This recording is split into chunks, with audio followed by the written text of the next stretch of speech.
welcome to the briefing for the first Pittwater to Southport race. Just remember when you're going north, for those who used to going to Coffs for the last many years, to keep going to Southport. And I'm sure they've got a great welcome for us up there. So a special welcome to Ray McMahon, Rear Commodore Southport Yacht Club. Ray's here to represent Southport Yacht Club and has organised a fantastic finish for us. Simon Turpin, who's the sailing manager up at Southport Yacht Club, is also here and they'll be greeting us on arrival. We've got our sponsors, Corey Yong from Club Marine. Thank you for Club Marine sponsoring the event for many years. I think Brent McKinnon's coming, Corey, but he's running late. So when Brent gets here, we've got Jane Golding from the Bureau of Meteorology, who's going to give a presentation shortly, and Glenn Evans from Marine Rescue, who'll talk about safety and stuff. So that's all from me for the moment, and thank you all for attending. But just a quick one too, just looking at the weather, the race looks like it's going to be a lot quicker than we anticipated, so just be aware to the fact that we may bring the presentation forward 24 hours. The decision hasn't been made, but just so you know it's on the agenda. So we'll let you know that when you get up there. So I'm going to hand over now to Rob McClelland, our race director, who's got lots of interesting stuff. Thanks, Rob. Good morning everyone, and welcome to the first Pittwater-Southport race. We just wanted to go through a few of the key points in the sailing instructions and notice of race. You've probably read all this stuff, but I just thought we'd highlight some of the issues that are top of mind for us. The one that we really like to point out is the trackers. Every boat has a tracker fitted to it. We use that for information for lots of reasons. You can all understand that. And we ask you not to, under any circumstances, touch those, interfere with them, turn them off, try and change them at all. They're used to identify the location of the boats. As you know, there's no radio skids in the race. So we use that to identify where the boats are at any given time. In addition to the trackers, we have AIS. Every boat has an AIS on the boat. And we ask you to leave those on 24/7 as well. They're an excellent device for establishing the location of a boat and keeping a backup, if you like, to the tracker. Retiring. If a boat retires during the race for any reason whatsoever, it's very important that you make contact with the race committee, and you have your sat phone and or your telephone to do that with. And if you arrive at a port safely, you then again let us know that that has occurred. So keep in contact with us all the way through. We'll be doing it in a reverse, but we'd like you to be proactive as well if that does actually happen. Radio communications are entirely, I guess, with the VHF system on channel 16. Again, we ask you that is left on the boat 24/7. And for any emergency, you call the Marine Area Command for the Water Police. So if there's an issue with the boat that you need some emergency assistance, that's the primary and the first point of call for any emergency requirement. For the start of the race, we'll also have Channel 72 will be operating for any communication between the race committee and the vessels in the race. And the same at the finish line when you get up to Southport. Channel 72 will be the frequency for use for that. Equally with the Cook Island report, when you get to Cook Island, to call in for the, as you're approaching the finish line, and for the to enable the Southport finish line to be prepared for your arrival. It's mandatory at Cook Islands to give a ETA, and of course there's a Navigator's Prize for the closest ETA estimate, which this year should be pretty close because it's not far from Cook Island to the finish line, unless there's no wind, of course. Yeah, I was just about to say, unless there's no wind.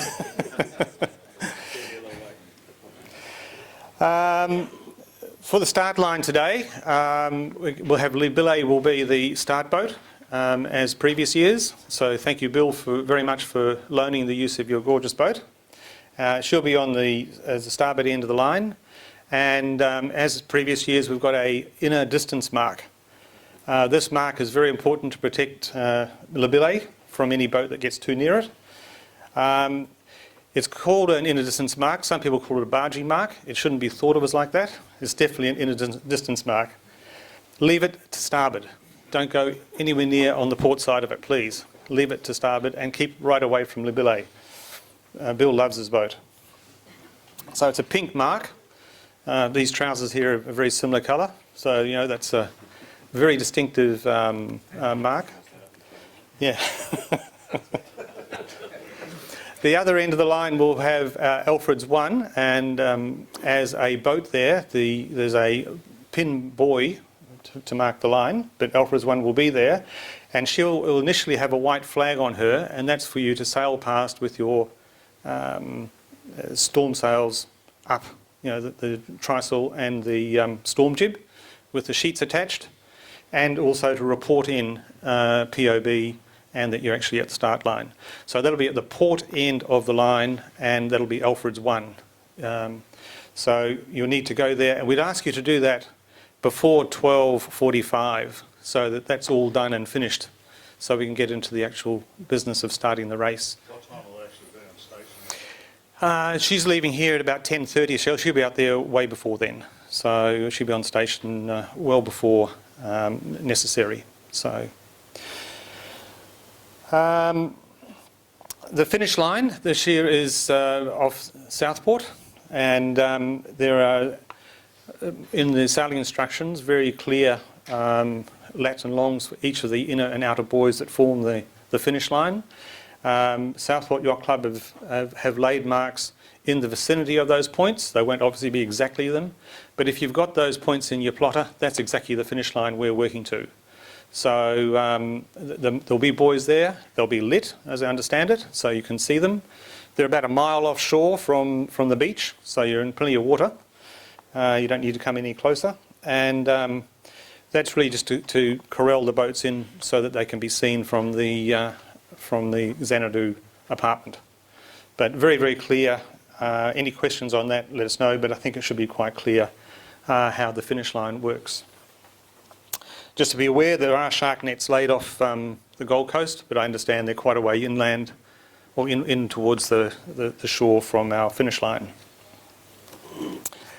If you haven't already, there is baggage system going to Southport in the lower car park, and that leaves at 1300, and we'll unload it at Southport Yacht Club on the 3rd in the afternoon. So any gear you want set up, you can certainly do that.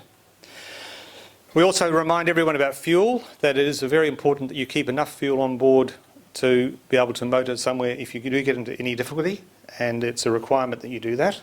So I know we all like to be light to go north in a southerly, but it's very important to keep sufficient fuel that you can actually get somewhere if you need to do so.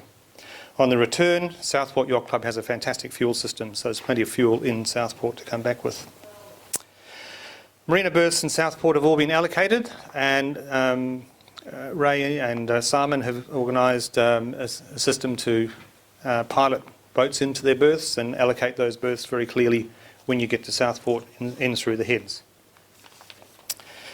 There's a berthing map, and all that's in your competitor bag and also on the website, so it's well detailed as to how to do that if you haven't been to Southport before.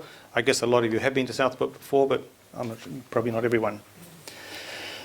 There'll be a team of members at the Southport Yacht Club to greet us, which is fantastic. They've really gone out of their way to help us with the organisation of this race, and we've been very impressed with all the assistance that they've given Brendan and his team in organising the race.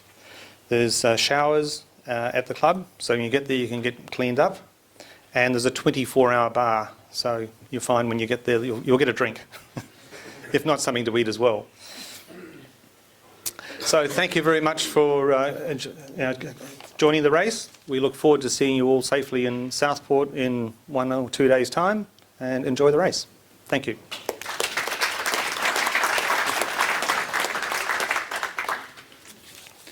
Thank you, Rob. Now please welcome Jane Golding from the Bureau of Meteorology.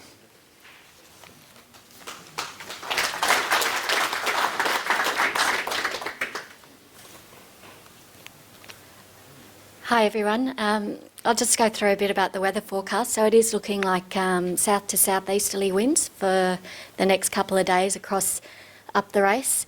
So ignore this. This is a very old satellite image. I prepared all this quite early this morning, so we'll just move it along. Here we go. This is more current. So what you can see here is a trough up the top at 10 o'clock this morning, trough sitting off the north coast of New South Wales. That southerly behind it moved through us early this morning, is expected to stall up just north of the Queensland coast over the next couple of days. And then a high pressure system moving in behind it, which will follow through later on in the week. So certainly not in the next couple of days, just looking like south southerly winds to start, and then backing a bit round to the east by Thursday. At the start of the race, it's looking like there'll be about 20 knots around here. Should pick up a bit in the next couple of hours. It's already 20 to 30 off the coast at the moment. There is a strong wind warning out at the moment, sitting off the Sydney and the Hunter coast. But the winds are expected to ease slightly out there this afternoon, meaning 25 knots is probably the peak as you move out off the coast and up the Hunter. There's not too much swell around at the moment, just a background east and northeasterly swell. The waves are largely wind generated, and high tide this morning, and then a low at about 20 past 6 tonight. Not too much as far as weather around today, just some light showers up until the Macquarie coast. So that's the forecast for the start of the race. So just not really too much in the way of showers this afternoon. 15 to 25 knots, and probably more like 20 to 25 knots as you move off the coast and up towards Newcastle this afternoon, evening.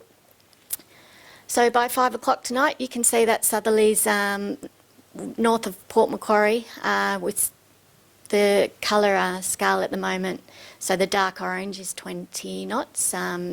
25 knots is the green colour, so it's likely 20 to 25 knots through until 5 o'clock this afternoon, all the way up the coast, and then by tonight, look, it's still looking pretty good. So still expecting a southerly wind.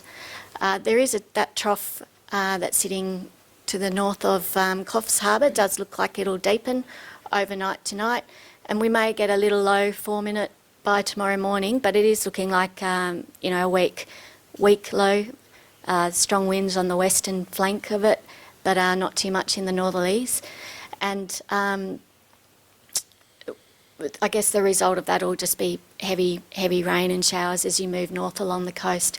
So tomorrow the heavier showers around the northern part of the Macquarie coast, and then the following day they contract a bit further north. But tomorrow morning certainly looking like 15 to 20 knots most of the way up towards Coffs Harbour, and then as you approach Coffs Harbour picking up to around 20 to 25, and maybe a little bit more depending on how that low develops, but probably not too much more than 30 knots.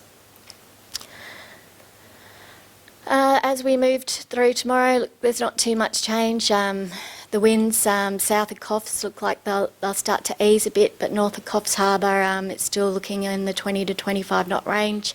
That low that forms quite transitory, so it forms and then it dissipates, but a trough remains. They do look like there will be heavy showers Macquarie coast northwards tomorrow and through Wednesday, so low visibility I guess in those. Doesn't look like there'll be storms, just pretty heavy showers. And then by 5 o'clock on Tuesday afternoon, again, look, it's not too much change. The winds have started to back a little bit to the south-southeast a bit more, but still looking like we're in the 20 to 25 knot range. North of Coffs Harbour, 15 to 20 to the south of that. And as you move, that trough is up near Coolangatta at this point, so more likely 20 to 25 north of the Queensland border at this point. For those still continuing through Wednesday, the winds start to ease off quite a lot in the south, and they do start to back around to the east a bit more on Wednesday. The showers, look, again, they're all in the northern part of the race area. And by Wednesday afternoon, we see a continued easing of winds and really start to see them back a bit more to the east in the south. and then a similar easing story on Thursday.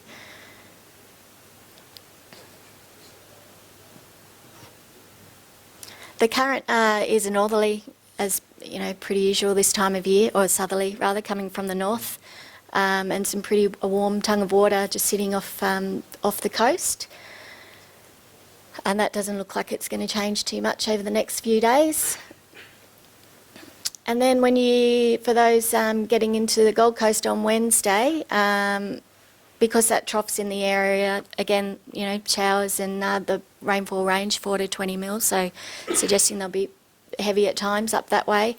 And then Thursday, it's still a potential for some heavy showers, but easing off a bit. So, I mean, I spoke a little bit, but I guess the key points you all know, I'm sure. It's a good southerly to start off the race. There is that low pressure trough deepening off the Coffs Harbour area, which would result in, you know, a peak in the winds, I guess, on the western side of the low, maybe getting up to about 30 knots just for a brief period, and heavy showers as you move north. And then there will be a gradual easing of winds in the south during tomorrow, but it's more noticeable in the south on Wednesday, and then throughout on Thursday. I was just asked to talk a little bit about the long range forecasts.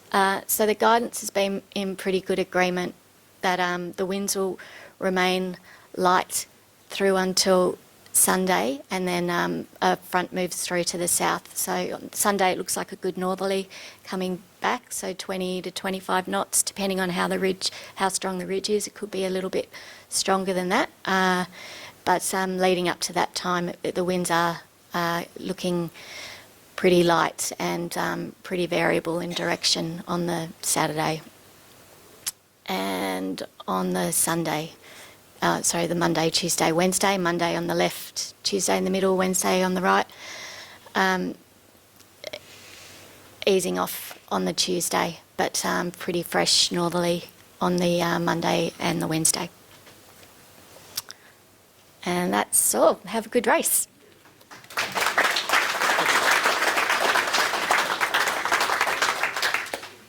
And please welcome Glenn from Marine Rescue.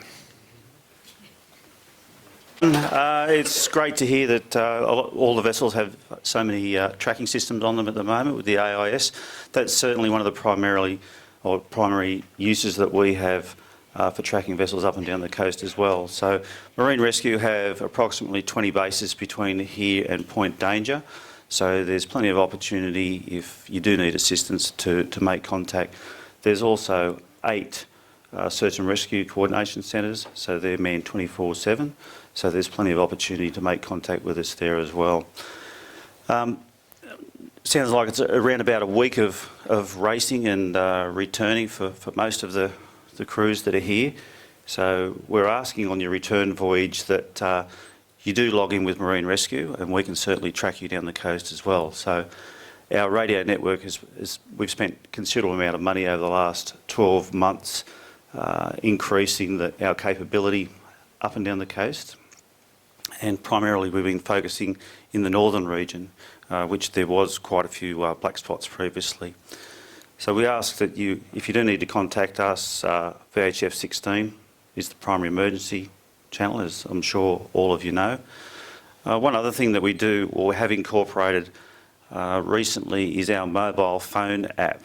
Now, this has been developed to assist the boater in being tracked and down the coast, well, up and down the coast as well. So primarily there's a fair amount of information that needs to be provided, and when we've had the radio log-ons in the past, that's been a comment made by a lot of the boaties that it's too difficult, it takes too long. So with the mobile phone app, there's a little bit of homework involved, and once you've got all that primary information into the app, when you do log on, it goes to our tracking system, Seahawk, and all your information is there. So once you've got your information into Seahawk, once you've logged on that information is there. So if you choose in the future to make a radio log on, that information is there as well, and it's quite easy for us to find your details and then log you on. So as I said, there is a bit of homework involved the first time that you use the app, but it's certainly proven to be a great asset for tracking vessels. Now, we do like to talk to people. I'm not sure how you guys go, but that's certainly our preference, is to have that contact with the boating public. The tracking system that you guys are using, Yellow Brick, I'm led to believe it is, we've contacted MAC and they are aware of that as well, and we've certainly made that same sort of communication to our units up and down the coast. So there'll be a lot of eyes on you, and if you do need assistance, once again, don't hesitate to call out. We do have marine rescue representatives in at MAC as well, so the tasking of our assets is as quick as what we can. So don't forget to use the app, don't forget to log on, and certainly with you guys returning later or next week or later this week, whenever it is, the skids are up to you. If you choose not to have a regular skid, just please make contact as well. Thank you. Oh, is there any questions before? Hope you all have a safe race and a nice return. Thank you.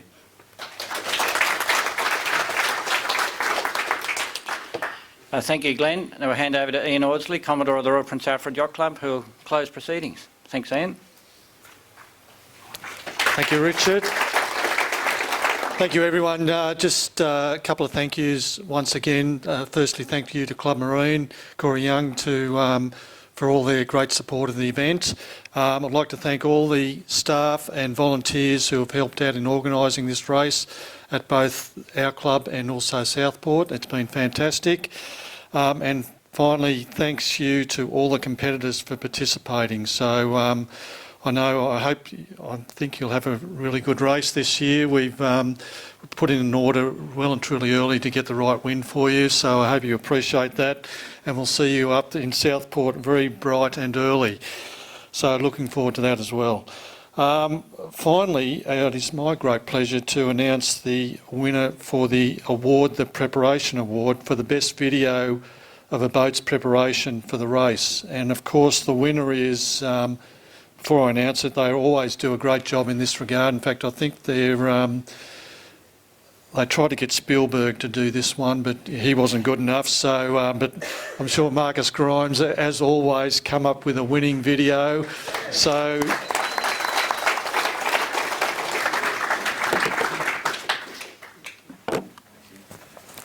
well done, Marcus. Thank you.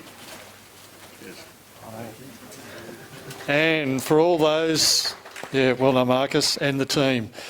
And there will also be an award issued for the best daily report loads or tagged to the event Facebook. So we're really making a good go at getting our social media presence up there, and we're grateful if all the boats wanted to participate in that as well. So thank you once again. We look forward to seeing you up in Southport, and have a good, safe and fun race up there. Thank you.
last words of advice, Karen?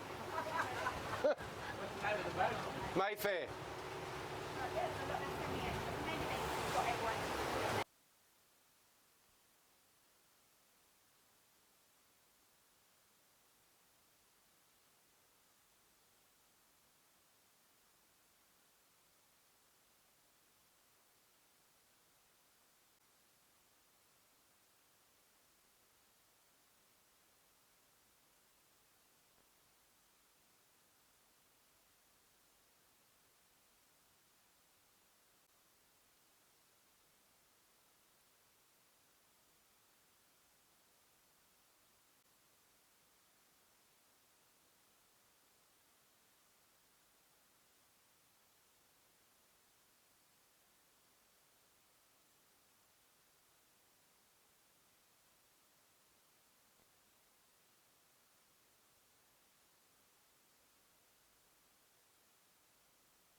fastest Smoky Cape.